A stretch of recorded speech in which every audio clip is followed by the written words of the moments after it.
Hello, my name is Daniel Gray, and welcome to Full Metal Chopsticks, your Korean food guide. My goal is to give you information on Korea and Korean food so you can go eating. In this episode, I'm going to give you some overall information on Seoul, transport, and dining tips.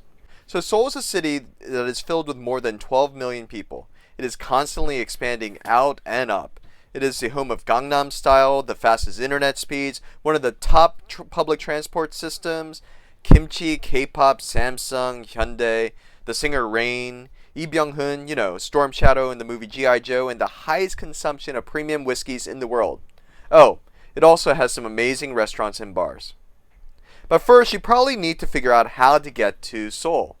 Two of the fastest ways to get into the city are the airport limousine bus service and the rapid train EDX, which are fast and inexpensive.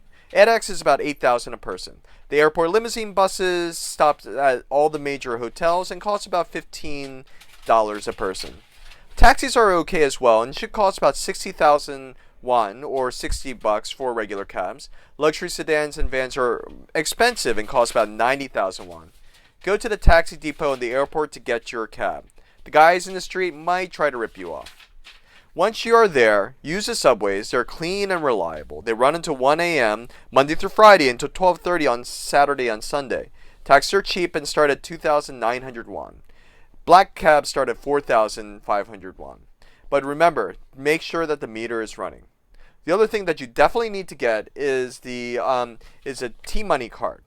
You can get these at any convenience store, and you can use them on all the public transport and such. As for hotels, I recommend you stay north of the river, near Myeongdong, Insadong, or Dongdaemun, because you're near most of the shopping and food places. I also like the west side, over by Hongdae or Yeouido. They're nicer over there. Hey, this is my assistant. This is Hazel. This is my baby.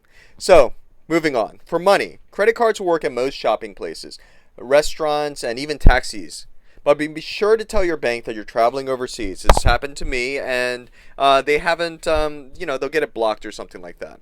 Mom and pop run shops and eateries and traditional markets, they all prefer cash. So make sure that you have cash available. Get a T-Money card and load it with about 10,000 won a day for transportation. And that should be enough to get you on the subway, buses. Buses are a little bit more difficult, but, it will be fine.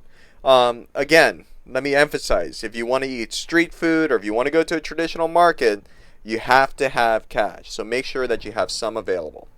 Now, if you're wondering about tipping, it's not necessary, but if you leave a little extra, the restaurants won't be angry about it. FYI, it's hard to find stuff in Seoul. Often it's best to simply ask people where the restaurant is or to ask a local to help you. Say, 도와주세요.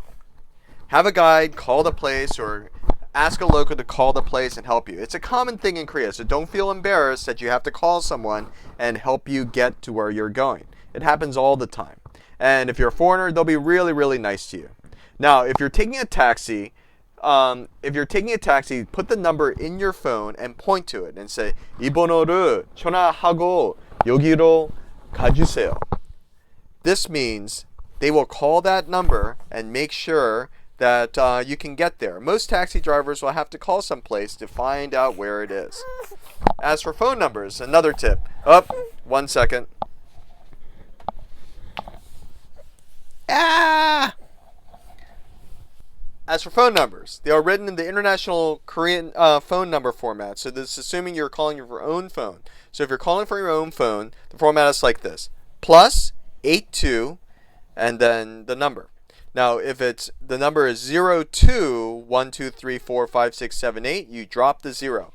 If the number is 01012345678, you drop the 0 in the front. Just remember to do that. So, very important, because if not, you'll have problems using your phone here. Okay. Now, back to what we were talking about. We were talking about surviving Seoul, and I apologize for the noise, but my baby might get antsy. So, surviving Seoul, first tips. What you need to do. Rent a cell phone or get roaming in your phone when you come to Korea. It will save yourself a ton of headaches, and if there's a foreigner helpline that you can call at 021330, 24 hours a day. The phones are reasonable as well at the airport. It's like 3,000 won a day. It's actually a lot better than trying to get a SIM card. SIM cards take forever. For some odd reason, you have to wait like almost a half day. It's not worth it. And plus, they're expensive. If you'd rather just have internet, or if you can get by with internet and Skype or something like that, get a wireless hotspot. And these run like 5,000 a day, and you have wireless everywhere. Tip number 2. Having the address doesn't mean anything in Korea unless you are at a major hotel or attraction. Taxi drivers have GPS navigators, but they don't often use them. Find out which subway station and exit that is closest and tell the drivers to go there. If that doesn't work, ask them to call where you're going. Call the restaurant, call the place, and they can give directions to the taxi driver.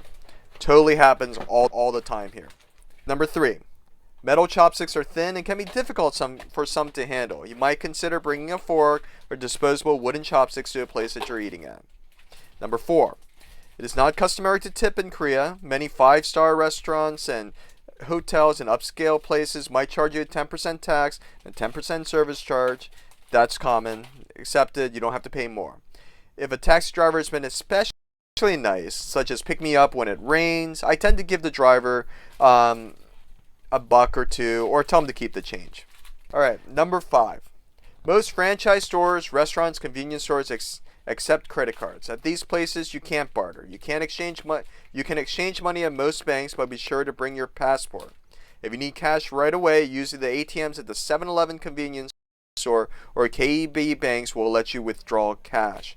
But if your bank is closed overseas, there's a chance that they might not let you do it. At markets such as fish markets, electronics markets, or Dongdaemun Fashion Market, it is kind of okay to barter. Go down about 10 to 20% if you pay cash. Korean shopkeepers tend to want to give you something free if you buy lots of something instead of discounting. If a shopkeeper walks away from you and doesn't come back, you know you've probably offended them with an insulting price. Tip number 7. Add restaurants a button on your tables to call your server. If they can't be seen, it's okay to yell out "Yogyo," and you can pay your check at the counter.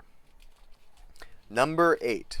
At the seafood market, you are charged a fee per person to sit and eat at the restaurant. There is also a cooking charge, usually by weight, for each item you want cooked. It might not be cost effective to have one abalone steamed. There is no extra charge for raw items. Tip number 9.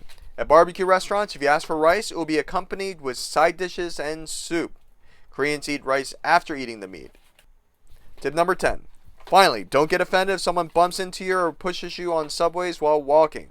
Seoul is small and many people have places to go.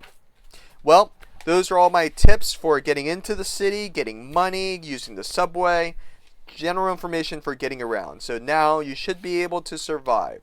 You're here, it's a great place to go, it's very safe, and it is a lot of fun. Alright? Ah!